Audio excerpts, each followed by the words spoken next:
បាទគោរពជំរាបសួរពុកម៉ែបងប្អូនទាំងអស់គ្នាថ្ងៃនេះខ្ញុំមានគំរូរថយន្តមួយគ្រឿង ម៉ាក Toyota Prius 013 Option 3 ជាប្រភេទរថយន្តกระดาษពុនដែលទើបមករៀបចំឲ្យថ្មីបាទឥឡូវយើងទស្សនាបញ្ជុំទាំងអស់គ្នាបាទពាក់ជាមួយនឹងគុជភ្លោះយើងយ៉ាន់សបក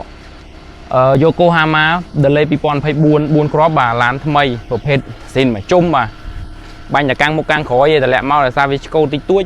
ហើយនឹងជួសធ្នឹមដបូលហ្នឹងឥឡូវយើងទស្សនាយើងមើលខាងក្នុងអានេះប្រភេទយើងបំពាក់ជាមួយកម្រាល VIP ប្រភេទល្អហើយពុកយើងដេប្រភេទពុកប្រភេទពុកលេខ1បាទស្បែកល្អ100ជាងបាទហើយយើងឆ្នៃជាមួយនឹងម៉ូតនេះដេធ្នេក្រហមដូច Persona អញ្ចឹងហើយអញ្ចាំងប្រភេទខ្មៅដូច NX បាទប្រភេទក្នុងខ្មៅបាទយើងទស្សនាឥឡូវយើងមើលផ្នែកខាងក្រោយបាទថ្មីខាងក្នុងអីហ្នឹងមើលពុកស្អាតបាទយើង highlight ធ្នេក្រហមយ៉ាន់យើងបំពាក់ជាមួយនឹងថាសថ្មីឥឡូវទស្សនាបញ្ជុំបាទ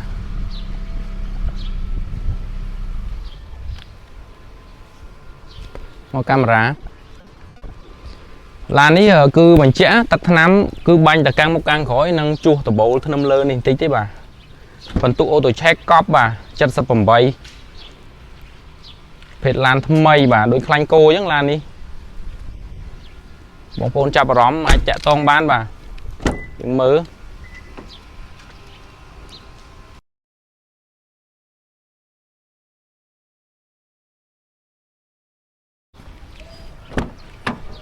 ឥឡូវយើងមកទស្សនាផ្នែកខាងក្នុងទាំងអស់គ្នាបាទប្រភេទPrius 013 Option 3គឺប្រភេទមាននេះមានបេតុងនេះ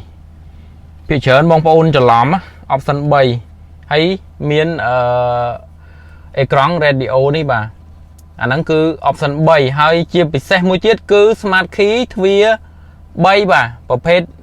013 Option 3គឺ Smart Key ទ្វារ3បាទពួកនេះយើងអាចដូរបានទេប៉ុន្តែ Smart Key គេឡើងប្រហែលវាថ្លៃគេមិនឡើងទេបាទហើយឡាននេះគឺប្រភេទក្នុងខ្មៅយើងដេ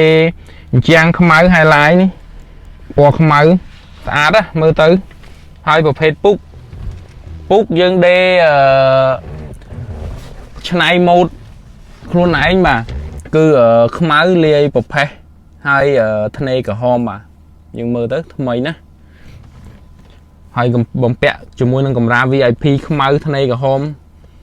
ឡាននេះមើលទៅរៀបចំលម្អិតស្អាតណាស់បាទហើយឡាននេះប្រភេទ180,000 ម៉ាយស៊ីនបន្ទុកអូតូឆេកកប់78បាទ180,000 ម៉ាយស៊ីនបាទកាមេរ៉ាមើលនេះ180,000 ម៉ាយស៊ីនយើងអត់តម្លាក់ទេបាទបងប្អូនមានចំណាប់អារម្មណ៍អាចតាក់ទងតាមរយៈលេខទូរស័ព្ទ098 246 246 014 938គឺ014គឺមាន Telegram បាទអរគុណជំរាបលា